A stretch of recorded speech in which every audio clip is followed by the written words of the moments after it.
하나님 말씀 마태복음 9장입니다.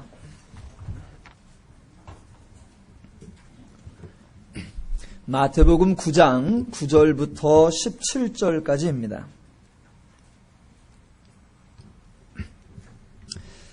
지금은 이제 사람들이 어느 정도 살만하고 또 교통수단도 편안해져서 여행이 아주 자연스럽게 많이 이루어지고 있습니다.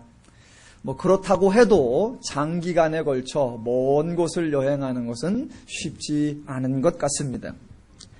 예전에 제가 기억하기로 서울시에 근무하던 고급 공무원 한 분이 자녀들을 위해 내가 뭔가 진짜 교육을 좀 시켜줘야 되겠다 그런 계획을 하시고 서울시 공무원 자리를 사표를 내셨습니다.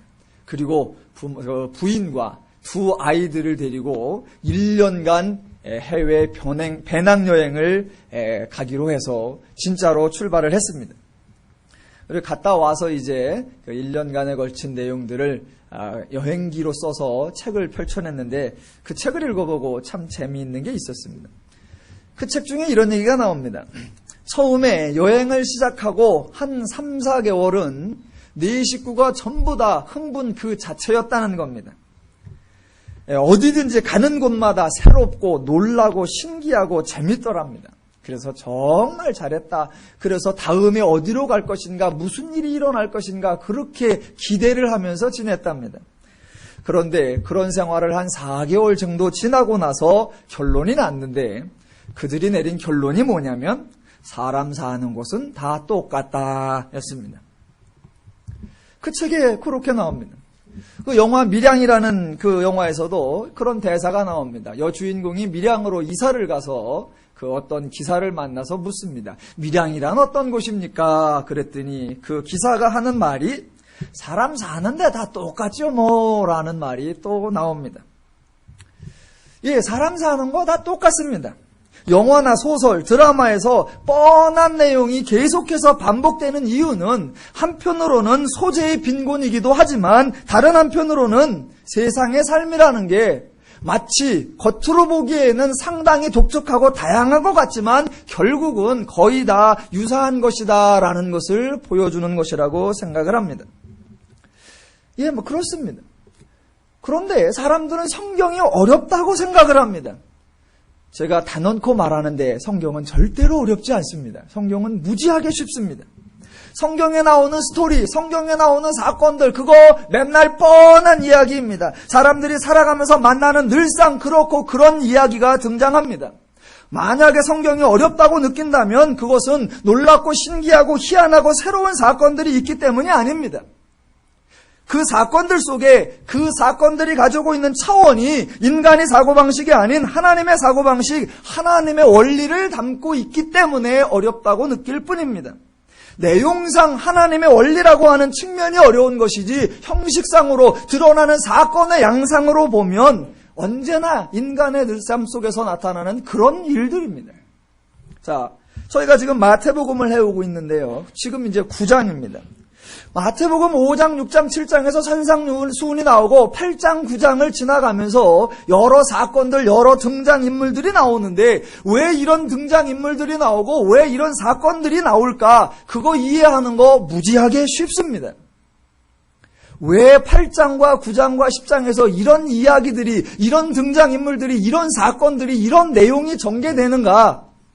그 큰 틀을 딱 잡으셔야 되는데 그 틀을 여러분이 이해하실 수 있도록 제가 하나 재미난 이야기를 해드려 보겠습니다. 그러면 아하, 금세 이야기가 이해가 되실 겁니다. 요즘에도 그렇게 인기가 있는지 모르겠습니다만 제가 젊었을 때, 지금도 젊은가요? 제가 어렸을 때, 한 고등학교나 대학교였을 때 그 당시 무협지라는 게 상당히 유행을 했습니다. 그래서 공부 안 하는 애들이 늘 책상 밑에 또는 책가방에 이만큼씩 한 질로 들고 다니면서 막 몇 날 며칠씩 식음을 전폐하며 무협지를 읽고 그랬었습니다. 그런데 그 무협지를 보면 뻔한 이야기가 나옵니다. 그 나오는 이야기 중에 하나가 뭐냐면 도장 깨기라는 겁니다. 사인할 때 쓰는 도장 말고요. 태권 도장이나 유도 도장, 소림사 도장 이런 그런 도장 깨기라는 게 나옵니다. 무술을 조금 배워갖고 깝죽깝죽 하던 이제 한 젊은이가 이제 도장에 가서 괜히 한번 시비를 붙었다가 아주 박살이 납니다. 그래서 창피를 단단히 당합니다. 그리고 나서 자존심이 상해서 그 동네에 살 수가 없기에 무림의 세계를 떠나서 산속으로 들어갑니다. 산에 들어가면 꼭 숨어있는 고수가 하나 있지요. 그래서 우연찮게 만나고 그 사람한테 무술을 배우려고 하면 그 고수는 꼭 이런 말을 합니다. 무술은 사람을 죽이려고 쓰는 게 아니라 살리는 것이고 무술은 자랑하려고 하는 게 아니다. 뭐 이제 그런 말을 하고 이제 무술을 배웁니다. 몇 년 지나고 드디어 이제 고수가 돼서 더 이상 가리킬 게 없다 하산하라 그래서 나옵니다. 그러면 이제 무림의 세계로 다시 등장을 해서 이 사람이 하나씩 찾아가는데 당대에 그 시대에 유명하다고 하는 도장들을 하나씩 찾아가는 겁니다. 그리고 가서 한 수 배우러 왔다고 관장님 혹시 계십니까? 그래서 관장님하고 자기하고 한 판을 붙는 거예요. 자, 그런데 그렇게 한 판을 붙는데 이 사람이 그 도장의 관장을 이기고 그리고 나서 그 도장의 현판을 내려서 도장을 문 닫게 하고 그러느냐? 아니요. 그러면 하수입니다. 진짜 고수는 도장 깨기를 하러 가서 지고 나옵니다. 왜냐하면 여러분 고수는 고수를 알아보는 거예요. 그래서 서로 딱 봤는데 벌써 눈빛이 달라. 그래도 한번 붙어보자 그래가지고 관장하고 고수하고 둘이 삿발을 딱 잡아보면 벌써 땡기는 힘을 딱 보면 이게 나보다 위다. 이게 나보다 아래다. 그냥 압니다. 그래도 또 한 두 번 팍팍팍팍 해보면 이야 이건 내가 상대할 수가 없다. 벌써 관장이 딱 알아요. 고수도 알고 관장도 압니다. 게임은 이미 다 끝난 거예요. 대신 고수하고 관장하고 싸우고 있는데 주변에 문화생들이 다 바라보고 있단 말입니다. 그러니까 이 고수가 관장을 한 번에 팍 때려서 넘어뜨리고 그럼 또 일어나죠. 또 한 번 팍 때려서 넘어뜨립니다. 그러면 막 옆에 있는 문화생들이 우리 관장님이 지네. 이거 어떻게 된 거야? 벌써 거기서 게임은 끝났고 그 다음에 이제 관장이 열심을 내서 한번 싸우면 때리면 고수가 한 대 딱 맞아서 마치 못 일어나는 것처럼 다리를 절면서 나가는 거예요. 이미 내용적으로는 고수가 이긴 걸 관장도 다 알아요. 대신 관장을 다리를 꺾어놓거나 현판을 깨놓으면 관장은 벌어먹고 살 수가 없잖아. 그러니까 고수가 이겼다는 내용을 가지고 겉으로는 지고서 거기를 떠나고 다음 도장으로 가는 겁니다. 또 다음 도장에 가서 한 수 배우러 왔는데 관장님 계십니까? 그리고 이기는 척하다 지고 진 것 같은데 이기고서 가는 거예요. 그래서 그 당대의 도장들을 하나씩 깨고 그래서 그것을 그 유명한 도장 깨기라고 합니다. 자, 왜 이 말씀을 드리냐면 지금 예수님께서 8장, 9장, 10장 여기서 해 나가시는 게 뭐냐면 바로 도장 깨기세요. 자, 지난 2주간에 걸쳐서 예수의 존재, 예수의 능력, 예수의 권위 등에 대해서 말씀을 드렸습니다. 5장, 6장, 7장에서 하나님께서 이루실 역사를 선언하셨다면 그것을 행할 수 있는 능력을 보여주어야 하고 그러한 행위가 예표적 또는 상징적 행위가 되기 위해서는 당대에 가장 어렵다고 생각하는 일을 행해야 한다라고 말씀을 드렸습니다. 그런 측면에서 8장의 등장인물들, 나병 환자이어야 하고 백부장이어야 하고 열병에 걸린 여인이어야 하고 귀신 들린 자들이 등장한다라고 말씀을 드렸습니다. 그리고 또 당시에 종교 지도자들이 등장하여 예수께 나아온다라고 했습니다. 서기관 중에 하나가 예수를 따르겠다라고 말씀을 합니다. 예수를 따르겠다 서기관이 말하는 건 예수의 원리, 예수의 목적, 예수의 가치를 따르겠다 그런 의미가 아니라 딱 보니까 요거 이득이 되겠네, 딱 보니까 보탬이 될 것 같다 그런 사고방식에서 따르겠다라고 말하는 것으로 예수는 인자는 머리 둘 곳이 없다, 너의 그런 사고방식으로는 안 된다라는 것을 말씀하십니다. 또 지난주에 예수께서 병자를 향하여 내 죄 사함을 받았다라고 말하니까 사람들이 그 예수의 행하는 일들에 대하여 서기관들이 말하기를 이는 신성모독이도다라고 힐난했다고 했습니다. 그들이 신성모독이라고 말하는 것은 말 그대로 신성에 대한 고귀함의 표현이 아니라 자신들이 행하는 일에 대한 월권이라고 생각하여 저항하는 것이라고 말씀을 드렸습니다. 단지 그런데 그렇게만 보면 마치 예수님께서 당시 종교 지도자들과 권력 싸움을 하거나 이권 싸움을 하는 것처럼 그런 생각이 드실 수 있습니다. 그러나 그렇지 않습니다. 왜? 예수님의 상대, 예수님의 적은 유대교가 아니며 바리새인들이 아니며 서기관들이 아닌 것입니다. 예수님의 상대, 예수님의 적은 이미 밝혀졌습니다. 어디에서? 마태복음 4장에서. 마태복음 4장에서 예수님은 사단 즉 죄와의 싸움을 하셨습니다. 그리고 벌써 이기셨습니다. 예수님의 도장 깨기는 이제사 하나하나 고수를 찾아가며 이제사 하나하나 적대자를 찾아가서 물리치는 그런 것이 아니라 이미 4장에서 사단을, 죄를 물리치셨습니다.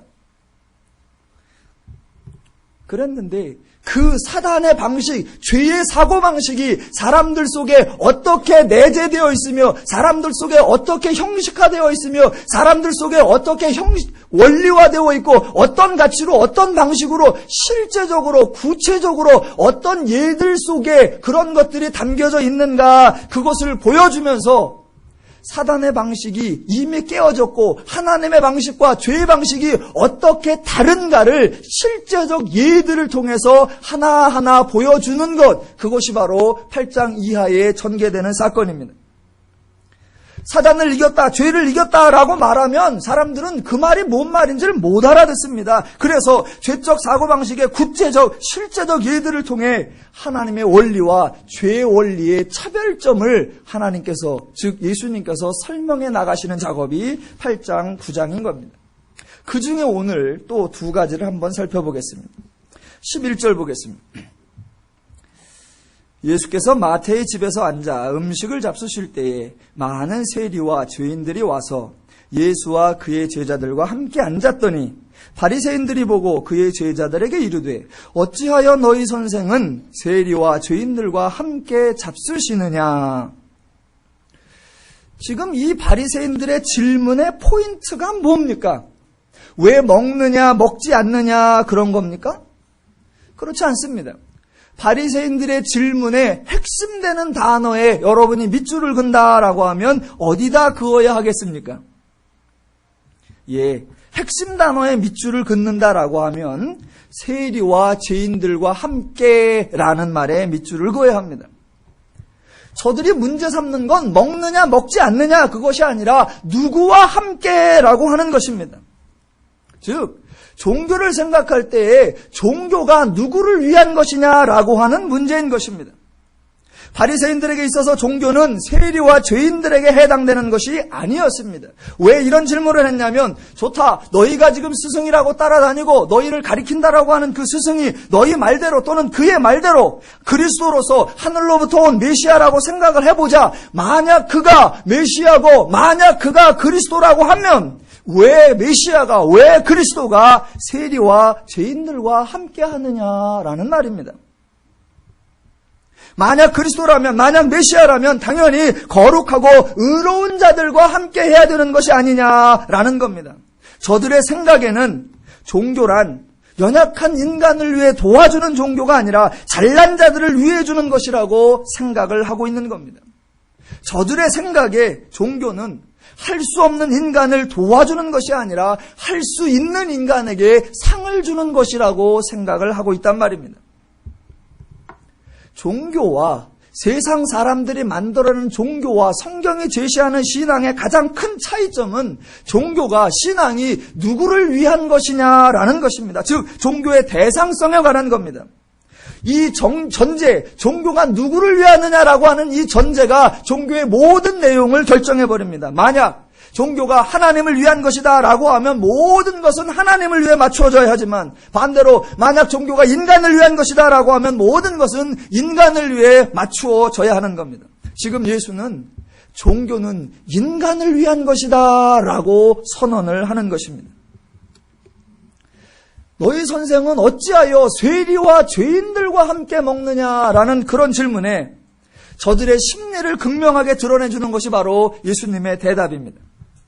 예수님의 대답이 저들과는 전혀 다른 내용을 말하므로 저들의 의도를 정확하게 대조적으로 설명해 줍니다. 그 대답이 12절 13절인데 먼저 12절 보겠습니다. 예수께서 들으시고 이르시되 건강한 자에게는 의사가 쓸데없고 병든 자에게라야 쓸데있느니라. 여러분, 예수님께서 12절 같은 이런 말씀을 하면 사람들이 우와, 듣도 보도 못한 신기한 말이네요, 정말 새로운 말이네요, 그렇게 놀랄까요? 하나도 놀라지 않습니다. 건강한 자에게는 의사가 쓸데없고 병든 자라야 쓸데있느니라. 그러면 사람들이 말하기를 그걸 누가 몰라? 그런 시시한 말은 나도 할 줄 알아. 예, 맞습니다. 그거 다 아는 얘기예요. 아니, 바리새인들은 의사는 병자한테 필요하다 그런 걸 몰랐을까요? 그들도 다 알고 있습니다. 다 알고 있어요. 자, 그런데 지금 그러면 의사라는 직업, 의사라는 그 직분에 대해서 한번 생각을 해보십시다. 여러분, 역사상에 의사라는 직업이 우리나라든 서양이든 의사라는 직업이 정말 중요한 업종으로 선호된 적이 많습니까? 적습니까? 제가 아는 한 자고로 의사가 중요한 업종으로, 의사라고 하는 신분이 중요한 존재로 그렇게 등장한 적이 별로 많지 않습니다.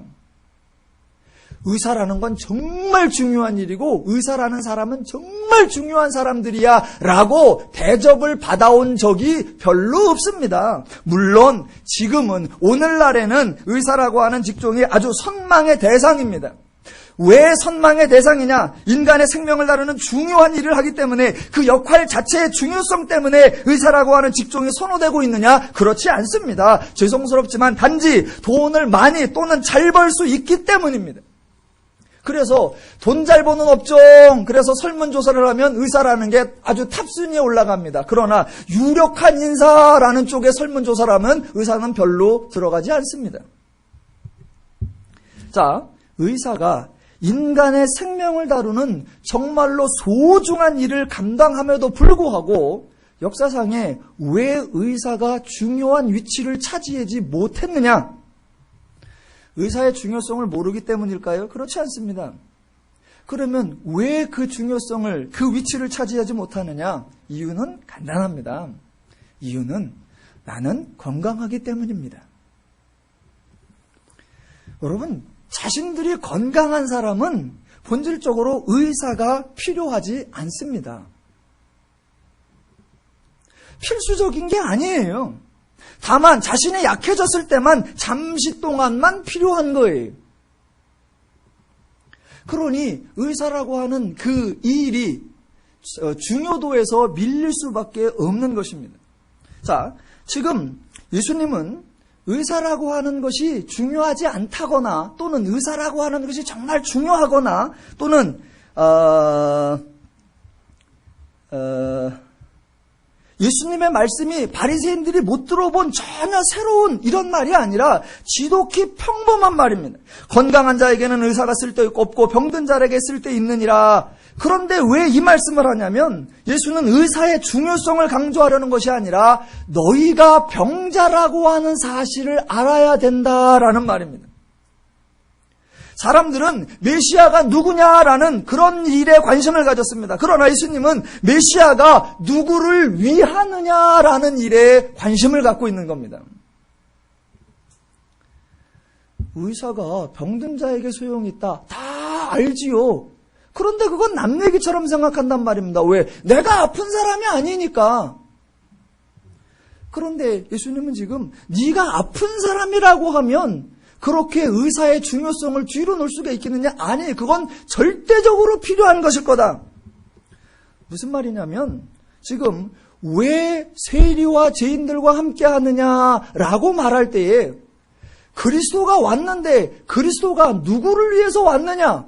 너희가 지금 그리스도를 필요로 하고 있는 존재냐 아니냐라는 걸 그들이 인식하지 못하고 있다라는 겁니다. 조금만 더 나가볼까요? 예수님께서 자주 사용하시는 방법이 반복적 용법인데 동일한 내용을 다양한 표현으로 반복하십니다. 자, 12절의 말씀을 13절에 또 두 번 반복하는데 13절 상반절 보겠습니다. 너희는 가서 내가 긍휼을 원하고 제사를 원하지 아니하노라 하신 뜻이 무엇인지 배우라. 이 말씀은 호세아에서 등장하는 말인데 배우라 그랬으니까 한번 배워보겠습니다. 자, 지금 여기서 대조되는 게 긍휼과 제사입니다. 긍휼은 원하고 제사는 원하지 아니하신다라고 했습니다. 여러분, 긍휼과 제사가 대조되는, 비교되는 그 대조점이 뭡니까?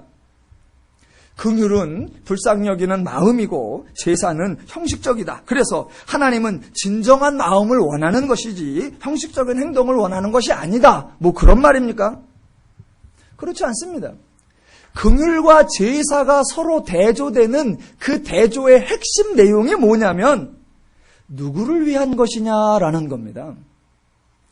자, 성경에 하나님은 내가 긍휼을 원하고 제사를 원하지 아니한다. 그래서 긍휼을 원한다라고 되어 있습니다.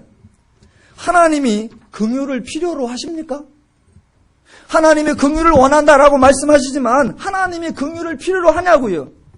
아니, 긍휼이 도대체 누구를 위한 겁니까?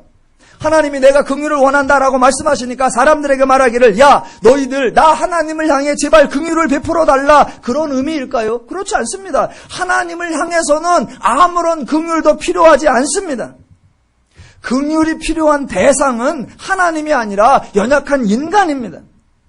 하나님이 사람에게 원하시는 것은 하나님을 향하여 무엇을 행하는 것이 아니라 사람이 사람을 향해 긍휼을 베푸는 것을 원하십니다.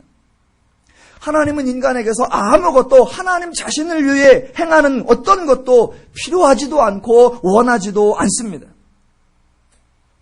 그런데 사람들은 세상이 만들어낸 종교에서는 모든 초점을 신에게로 맞추어 놓고 신을 위하고 신을 향한다라고 생각을 하는 겁니다. 그리고 사람에게 긍휼을 베풀어라 라고 말하면 모든 에너지는 신을 향해 맞추되, 뭐 옆에 사람도 있으니까 가끔씩 사람도 불쌍히 여겨주고 가끔도 내 있는 것으로 약간 구제도 좀 해주고 내 교양을 위해서, 내 체면을 위해서 액세서리식으로 약간의 그런 행동을 하는 것으로 생각을 하고 모든 초점은 신을 향해 한다고 생각을 한단 말입니다. 그러나 하나님이 긍휼을 원한다라고 할 때 하나님은 긍휼이 필요하지 않단 말입니다. 그러면 반대로 보십시다. 또 하나님은 제사를 원하지 않는다라고 말씀하셨습니다. 여러분, 제사는 누구에게 필요한 것입니까? 흔히들 사람들이 이렇게 말을 합니다. 제사를 드릴 때 하나님께 제사를 드린다, 그렇게 생각을 하고 하나님께 제사를 드린다라고 행동을 합니다. 그런데 성경은 하나님은 제사를 원하지 않는다라고 말합니다. 하나님은 왜 제사를 원하지 않을까요? 이유는 언제나 간단하지요. 필요 없으니까. 하나님이 제사 갖다 뭐 하시게? 그 제사 받아서 뭐 하시게? 필요 없으니까 원하지 않는다는 겁니다. 하나님은 하나님을 높이고 하나님을 위하는 그 무엇도 필요하지 않은 것입니다. 하나님을 위하는 예배, 하나님을 높이는 찬양, 그 어느 것도 필요 없기에 하나님 스스로를 위해 그런 것을 요구하신 적이 없습니다. 물론 성경에는 하나님께서 제사를 하라라고 명령하신 적이 있습니다. 그러면 왜 제사를 명령하셨느냐 말입니다. 하나님을 위해서 제사를 하라라고 했습니까? 그렇지 않습니다. 제사를 통해 하나님이 높임을 받는 것이 아니라 죄를 지은 사람이 제사를 드려서 그 사람이 죄사함을 받는 것, 그것이 제사의 목적이지 하나님을 위해서는 아무짝에도 쓸모없고 필요 없는 것입니다. 그런데 종교에서는, 인간이 만들어낸 종교에서는 죄인이 죄사함을 받기 위해서 제사를 드리는 것이 아니라 멀쩡한 사람이 하나님을 높이기 위해, 하나님을 영화롭게 하기 위해 하나님을 위해서 한다라고 생각을 하고 있는 겁니다. 누구를 위해 하는지, 왜 하는지 그것을 잘못 인식하고 있는 겁니다. 그래서 긍휼과 제사가 대조되어 나오는 겁니다. 긍휼을, 하나님은 필요하지 않은 긍휼을 하나님이 원하신다고 하는 건 너희가 그 긍휼을 사람을 향하여 베풀라라는 말이지 하나님께 달라는 말이 아닙니다. 제사를 원치 않는다, 너희가 하나님을 향하여 뭔가 한다고 하는 그것들은 필요 없는 일이다. 하나님을 위하여 하려 하지 말고 사람을 위해서 하라.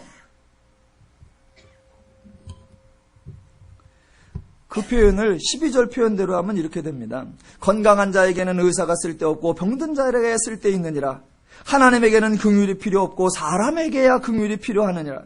하나님에게는 제사가 필요 없고 사람에게야 쓸데있느니라. 저들의 질문과 연결해서 표현하면 그리스도는 세리와 죄인들과 함께 있느니라.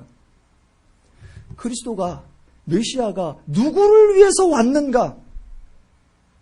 저들은 메시아가 죄인들을 향해, 세리들을 향해, 연약한 자들을 향해, 인간을 향해 오셨다고 생각을 하지 않고 왜 그들과 함께 있는가? 거룩한 자들, 고귀한 자들, 존귀한 자들, 잘하는 자들, 상 받을 만한 자들, 그들을 위해서지. 종교의 왜곡이고 종교의 편질이고 종교의 대상성에 대한 착각입니다. 그 표현이 13절 후반부에 또 다른 표현으로 나옵니다. 나는 의인을 부르러 온 것이 아니요 죄인을 부르러 왔노라. 예, 말 그대로 예수님은 의인을 부르러 온 것이 아니라 죄인을 부르러 왔다라고 말씀하십니다. 만약 의인을 부르러 왔다고 해보십시다. 그러면 왜 의인을 부를까요? 그것은 상 주기 위해서입니다. 그러나 만약 죄인을 위해서 죄인을 부르러 왔다면 왜 죄인을 부를까요? 벌 주려고요? 아니요. 도와주기 위해서입니다. 기독교에는 엄밀하게 말해서 상급의 개념이 없습니다. 대신 기독교에는 은혜의 개념이 있는 것입니다.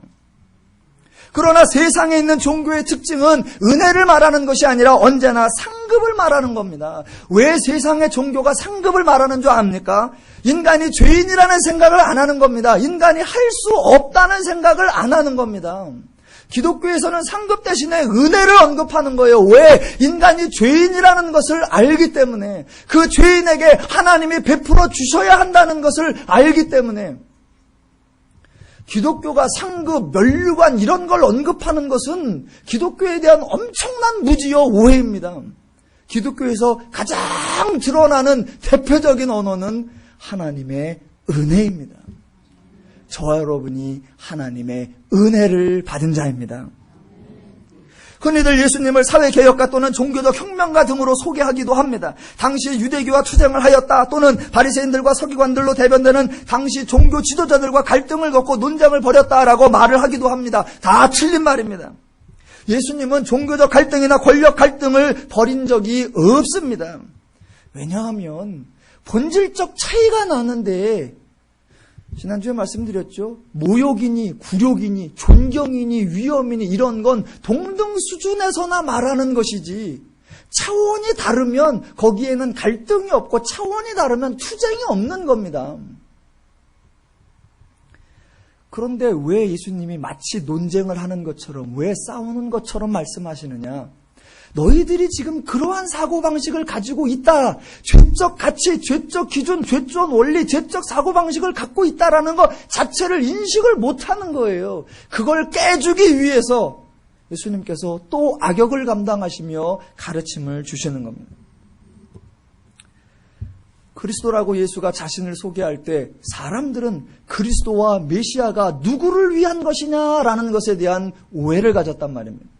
내가 의로워지고 내가 거룩해지고 내가 고귀해져서 나는 당연히 그리스도와 메시아의 상급을 받고 그의 대접을 받을 만한 존재다라고 생각하는 그들에게 너희는 죄인인 것을 모르느냐? 나는 죄인들을 향하여 그들을 도와주러 온 자다라는 것을 가르치고 있는 것입니다. 또 하나, 이제 그 다음 질문이 14절부터에 나옵니다. 14절. 그때 요한의 제자들이 예수께 나와 이르되 우리와 바리새인들은 금식하는데 어찌하여 당신의 제자들은 금식하지 아니하나이까? 11절에서도 왜 잡수냐고 난리고 14절에도 왜 금식하지 않냐고 먹는 것 때문에 난립니다. 자, 그러나 지금 문제의 핵심은 먹느냐 안 먹느냐가 절대로 아닙니다. 11절에서는 먹느냐가 아니라 누구와 함께 하느냐, 도대체 그리스도가 하늘로부터 온 메시아가 누구를 위해서 하느냐라고 하는 그 대상성의 문제였습니다. 그리스도는 누구를 위한 존재냐라는 문제였고, 자, 그러면 14절에 왜 당신의 제자들은 금식하지 않나이까? 라는 질문의 이 포인트는 뭐겠습니까? 질문의 요지가 잘 분별이 안 될 때는 예수님의 대답을 보고 거꾸로 찾아 들어가는 겁니다. 예수님의 대답을 보시면 질문의 요지가 나옵니다. 15절. 예수께서 그들에게 이르시되 혼인집 손님들이 신랑과 함께 있을 동안에 슬퍼할 수 있느냐? 그러나 신랑을 빼앗길 날이 이르리니 그때에는 금식할 것이니라. 먹느냐 안 먹느냐가 문제가 아니라 예수님은 지금 신랑이 있는 혼인집에 온 친구들은 금식하는 게 아니다. 일종의 언제 금식하느냐, 누가 금식하느냐, 왜 금식하느냐. 자, 저들은 금식이라고 하는 행위 자체를 종교적 행위로 상당히 소중하게 생각을 합니다. 그런데 예수님은 그건 종교적 행위라고 정해져 있는 게 아니라 문제는 누가 그것을 하며 왜 그것을 하며 언제 그것을 하는가, 과연 그거는 필요한 일인가 쓸데없는 일인가, 그것이 먼저 나와야 한다는 겁니다. 자, 요한의 제자들과 바리새인들은 금식을 했습니다. 언제 했냐면 주기적으로 했습니다. 누가복음 18장 12절에 가보면 바리새인들이 성전에 와서 기도하는 장면이 나오는데 그 기도의 내용 중에 이런 말이 나옵니다. 나는 2일에 2번씩 금식하고, 그들은 날짜를 정해놓고 주기적으로 규칙적으로 정규적으로 했습니다. 그들이 왜 금식을 했을까요? 왜 날짜를 정해놓고 왜 주기적으로 금식을 했을까요? 그 이유는 자기들의 의의를 드러내기 위해서입니다. 우리가 이미 살펴보았던 마태복음 6장에 가보면 사람들이 자기들의 의의를 드러내기 위하여 행하는 행동 3가지가 소개되어 있습니다. 첫째 구제, 둘째 기도, 셋째 금식이었습니다. 사람들은 이것을 자신에게 꼭 필요하기 때문에 한 것이 아닙니다. 절박한 필요 때문에 한 것이 아니라 의의를 드러내기 위해서 한 것입니다. 그것이 없으면 살 수 없기 때문이 아니라 이미 살 수 있는데 좀 더 좋아지려고 한 겁니다. 자, 지금 저들은 금식을 했는데 필요하지 않은 금식을 했단 말입니다. 자, 예수님의 대답이 뭐라고 하냐면 잘 보세요. 혼인집 신랑들이 신랑과 함께 있을 동안에 슬퍼할 수 있느냐? 대답은 뭐예요? 혼인집 신랑, 손님들이 신랑과 함께 있을 동안은 슬퍼할 수 없다입니다. 혼인집 손님들은 신랑과 함께 있을 동안에 먹고 마시고 즐거워하고 누리고 신나게 놀아야 합니다. 그게 혼인집에 온 손님의 역할입니다. 혼인집에 온 그 손님들은 금식할 필요가 없습니다. 여러분, 혼인집에 온 손님은 금식할 필요가 없고 먹고 마시고 즐거워하며 그 혼인을 더욱더 빛내주는 게 당연하다. 당연하면 예. 그렇게 당연한 걸 왜 성도들은 희한하게 하냔 말이에요. 그렇게 당연한 걸. 혼인집에 가서 밥 먹자 그러면 꼭 그 중에 한 사람은 난 안 먹어. 왜? 나 지금 금식 중이야. 분위기 다 깨놓고 먹는 사람 미안하게 만들고 말이에요. 성경도 되게 안 지켜. 혼인집에 온 친구는 신랑과 함께 있을 때 금식할 수 있느냐? 없다. 그날은 먹고 마시고 즐거워하라. 아이고, 그래도 내가 지금 40일 작정기도 하는데 지금 20일째란 말이요. 오늘 금식을 내가 오늘 해야 돼. 아니요. 그 자리에서는 그냥 다 먹어. 20일 동안 안 먹다가 그날 갑자기 많이 먹어 설사해. 그래, 집에 가서 설사 다 해. 그건 금식을 깨는 게 아니에요. 그게 제대로 하는 거예요. 왜? 내가 축하하러 온 그 사람들의 축하를 기쁘고 즐겁게 신나게 해주어야죠. 자, 인간 종교의 허상과 하나님의 신앙의 실상을 비교해 보도록 해보겠습니다. 자, 하나님은 인간에게 금식하라 그렇게 말씀하신 적이 없습니다. 여러분이 성경에 보면 이스라엘 백성들이 금식했다, 왕이 금식했다, 선지자가 금식했다, 백성을 다 모아서 함께 금식하며 기도했다, 이런 말씀을 읽어보실 겁니다. 예, 나옵니다. 그러나 정확하게 말해서 하나님이 인간을 향하여 너희는 금식하라 라고 말씀하신 적이 단 한 번도 없습니다. 너희가 금식하면 내가 더 빨리 기도에 응답해 주겠다, 그런 약속 없습니다. 죄를 지었으면 회개의 한 표현으로 금식을 하라, 그런 말씀 없습니다. 반대로 먹고 마시고 즐거워하라 라고 말씀하십니다. 여러분, 금식은 인간이 만들어낸 수단입니다. 왜냐하면 잘 보세요. 인간이 만약 먹을 것이 없어서 못 먹으면 그것은 금식이 아니라 굶식입니다. 여러분, 가난한 자들, 인간에게는 금식만이 있을 수 있지 금식은 있을 수 없는 겁니다. 그런데 있다고 하는 자들이, 필요치 않은 자들이 자신들의 다른 목적을 위해 필요하지 않은 행동을 하는 거, 그게 바로 금식입니다. 그러니까 필요하지 않은 것을 행하는 거란 말입니다. 필요 없는 순간에 필요하지 않는 걸 하는 거, 그게 바로 종교의 허무 맹랑함입니다.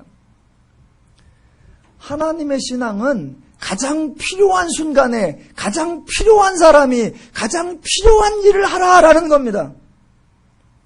그리스도가 누구에게 오느냐? 그리스도가 필요한 세리와 죄인들을 향해 온다라는 겁니다. 그리스도가 무슨 일을 하느냐? 그리스도가 해야 하는, 그리스도에게 필요한 일을 한다는 겁니다. 반대로 보겠습니다. 인간 종교의 허상과 하나님의 신앙의 실체를 비교하는데, 여러분, 금식을 누가 해야 됩니까? 하나님이 해야 됩니까? 인간이 해야 됩니까? 대답해도 지옥 안 가요. 금식을 누가 해야 돼요? 하나님이 해야 돼요? 인간이 해야 돼요? 다른 표현으로 종교 행위를 누가 해야 됩니까? 하나님이 해야 돼요? 인간이 해야 돼요? 힌트를 드릴게요. 15절에 이렇게 나오잖아요. 예수께서 그들에게 이르시되 혼인집 손님들이 신랑과 함께 있을 동안에 슬퍼할 수 있느냐? 정답 없다. 그러나 신랑을 빼앗길 날이 이르리니 그때에는 금식할 것이니라. 언제 금식하느냐? 신랑을 빼앗길 날에 누가 금식하느냐? 빼앗긴 자가. 그러면 금식 하나님이 해야 됩니까? 인간이 해야 됩니까? 하나님이 해야죠. 하나님이. 왜? 빼앗긴 게 하나님이잖아. 하나님이 자기 백성 잃어버렸잖아. 그럼 누가 금식해야 돼요? 대답을 하자니 말이 되는 것 같고 안 하자니. 여러분, 성경의 논리를 잘 따라와 보란 말입니다. 지금 당시의 사람들이 가지고 있던 종교적 죄적 사고방식과 예수님이 깨주려고 하는 하나님적 신앙 원리의 근본적 차이점을 그렇게 보시란 말입니다. 금식 누가 해야 되느냐? 하나님이 해야 되는 거예요. 종교행위 누가 해야 되느냐? 하나님이 하는 겁니다. 한번 따져볼까요? 자, 누가 울어야 돼요? 신앙생활하다. 하나님이 울어야 돼요? 인간이 울어야 돼요? 하나님이 울어야 됩니다. 왜? 자녀를 잃어버린 게 하나님이기 때문에.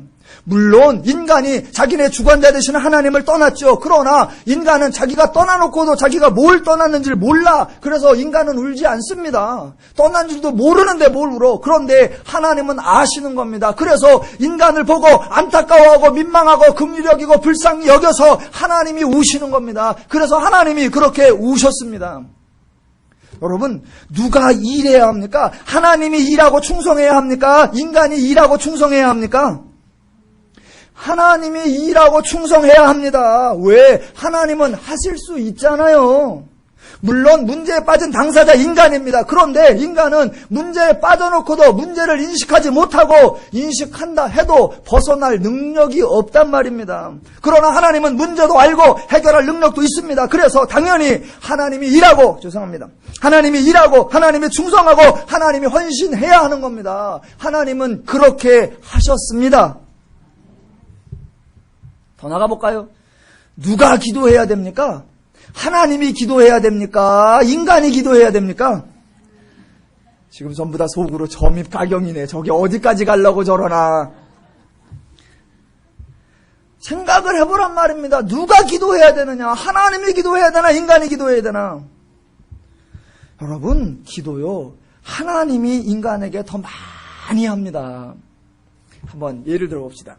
여러분들이 기도할 때, 저와 여러분들이 기도할 때 뭐라고 합니까? 하나님 저와 동행하시고, 하나님 나를 도와주시고, 하나님 나를 복주시고, 하나님 나를 인도하여 주시고, 맨날 그런 얘기잖아요. 그거요, 아무짝에도 쓸모없는 기도입니다. 왜냐하면 하나님은 이미 다 그렇게 하고 계시잖아. 이미 다 그렇게 하고 계시는데 뭘 걷다 대고 계속 해주시고 잊지 마시고 떠나지 마시고. 하나님은 이미 다 그렇게 한단 말입니다. 그럼 반대로 하나님이 우리를 위해 하는 기도, 우리는 그런 생각을 안 해요. 근데 한번 예를 들어 볼게요. 하나님이 우리를 위해 기도한다. 그러면 그런 표현이 낯설어서 여러분이 지금 그럽니다. 그런데 잘 보십시오. 우리가 하나님께, 하나님 우리와 동행하시고 하나님 우리를 위해 복주시고 하나님 우리를 도와주시고 우리가 그렇게 한다라고 하면 그 내용을 정반대로 바꿔봅시다. 하나님이 인간에게 기도를 하는데 이렇게 하는 겁니다. 인간님 나와 동행하여 주시고, 인간님 나의 말을 들어주시고, 인간님 나의 복을 누려주시고. 하나님이 그렇게 하셨다 안 하셨다? 하셨잖아요. 구약성경 내용이 다 뭐예요? 구약성경 내용이 다 그거였잖아요. 나는 너와 언제나 함께하고 있다. 네가 나에게 찾아오고 네가 나를 따르고 네가 내 말을 듣고 내가 너에게 부어준 모든 복을 네 삶 속에 누리기를 원하노라 원하노라 원하노라 원하노라 원하노라. 그게 하나님의 기도잖아요. 우리를 위한 하나님의 간구잖아요. 우리를 위한 하나님의 애원이잖아요. 우리는 하나님을 향하여 쓸데없는 기도를 하고 있고 하나님이 우리를 향하여 울며 불며 기도하며 부르짖으며 수고하며 애쓰며 금식하며 일하시는 것입니다. 또 누가 누구를 높이는 거예요? 인간이 하나님을 영화롭고 존귀하게 하고 찬양을 하는 겁니까? 아니면 하나님이 인간을 영화롭고 존귀하게 해야 합니까? 하나님이 인간을 영화롭게 존귀하게 하는 거예요. 그래서 죄인이었던 우리가 성도가 되었고 죽을 수밖에 없었던 우리가 살았고 우리가 하나님의 자녀가 되었고. 오늘 두 가지 질문의 내용이 그겁니다.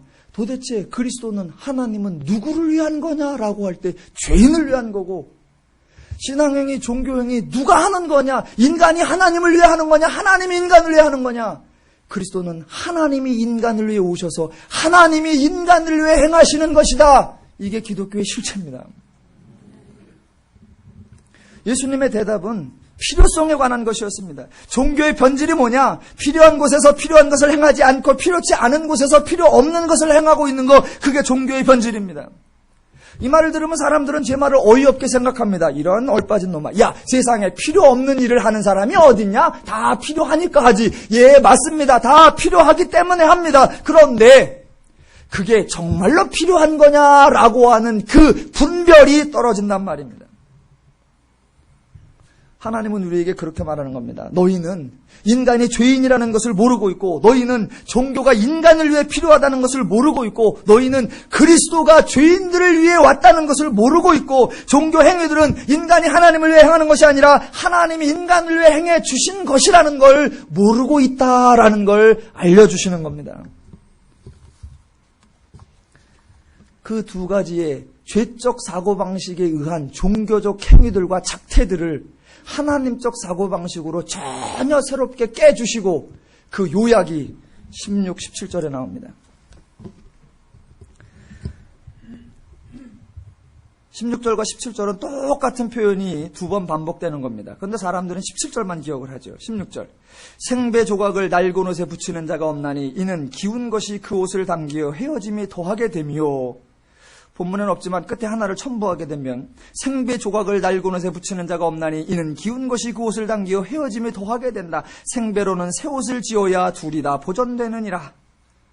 이렇게 되는 거고, 다시 한번 읽으면 17절. 새 포도주를 낡은 가죽 부대에 넣지 않으니 그렇게 하면 부대가 터져 포도주는 쏟아지고 부대도 버리게 됨이라. 새 포도주는 새 부대에 넣어야 둘이 다 보존되느니라. 헌 가죽 부대는 새 포도주를 감당하지 못합니다. 왜 그럼 갑자기 맨 끝에 이런 얘기가 불쑥 등장했느냐? 자, 이거는 9절부터 15절까지의 요약인데, 지금 예수님께 나아왔던 사람들, 요한의 제자들이나 서기관들이나 다른 많은 사람들이 실제적으로 죄인입니다.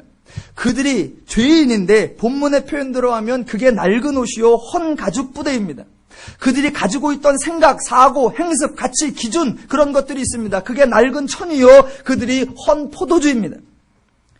지금 예수님의 말씀은 그들을 죄인인 그 상태 그대로 두고 거기에 새로운 내용물을 넣는다고 해서 그들을 바꾸어 줄 수 없다는 것입니다. 새로운 존재를 만들어 놓지 않고서는 어떤 새로운 것도 담을 수 없다는 거예요. 헌 가죽 부대를 새 가죽 부대로 바꾸어 놓지 않으면 아무리 맛있는, 아무리 좋은 포도주라도 담아 놓을 수 없다. 다른 말로 죄인된 인간을 새로운 인간으로, 죄인을 성도로, 죄인을 의인으로 바꾸어 놓지 않으면 그 어떠한 새로운 포도주도 담아 놓을 수 없다라는 말입니다. 예수님의 관심은 새 포도주가 아니라 새 부대입니다. 무슨 말이냐? 여러분, 인간들은 언제나 새 포도주 만들기에 애를 쓴단 말입니다. 계속해서 새로운 포도주, 새로운 이론, 새로운 학설, 새로운 생각, 새로운 철학, 새로운 교육 원리를 만들어낸단 말입니다. 그런데 결과는 맨날 똑같아요. 왜? 죄인이라고 하는 인간이 달라지지 않았기 때문입니다. 새로운 이론을 만들어내서 인간에게 교육시키면 그 인간이 달라질 줄 압니다. 그랬는데 해보니까 잘 안 돼. 지난번 이론의 부족한 점이 뭐고 약점이 뭐고 보완을 어떻게 해서 조금 더 업그레이드된 새로운 이론을 만들어서 그 이론을 인간에게 주입시키고 교육시켜서 알게 하면 그 인간이 새로워질 거다라고 생각을 한단 말입니다. 해보라 그래. 새로운 것으로 가르치면 그 사람이 새 사람이 될 줄, 새로운 환경을 부여해주면 그 사람이 새 사람이 될 줄, 새로운 내용을 심어주면 그 사람이 새로운 사람이 될 줄, 그렇게 알아서 환경을 바꾸고 문화를 바꾸고 교육을 바꾸고 제도를 바꾸고 이론을 바꾸고 학설을 바꾸고 모든 거 다 바꿔보라 그래. 되나? 그게 인간의 노력입니다. 성경의 관점이 지금 뭐냐면 그건 인간으로 되는 게 아니다. 그걸 위해서 그리스도가 와서 그리스도가 부대를 새 부대로 바꿔 놓아야 한다.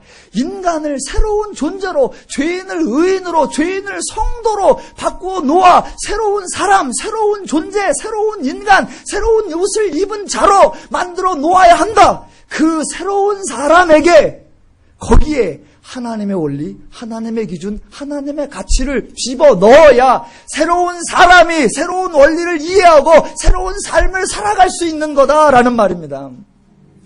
이게 바뀌면 안 된단 말입니다. 바뀌면. 오늘날 교회들도 성도가 이미 성도가 되었다. 성도가 이미 새로운 부대가 되었다. 성도가 이미 새로운 존재가 되었다라는 사실을 선포하지 않으면, 그걸 전제하지 않으면 아무것도 이루어질 수가 없습니다.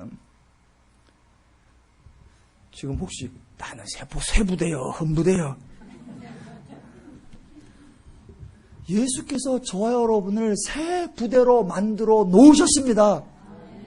저와 여러분은 새 부대가 되었고 새 부대로서 내 안에 새 포도주의 내용을 이해하며 분별하며 깨달아가며 인식해가며 그래서 내 삶 속에서 향기를 드러내며 그 맛을 내며 살아가게 되는 겁니다.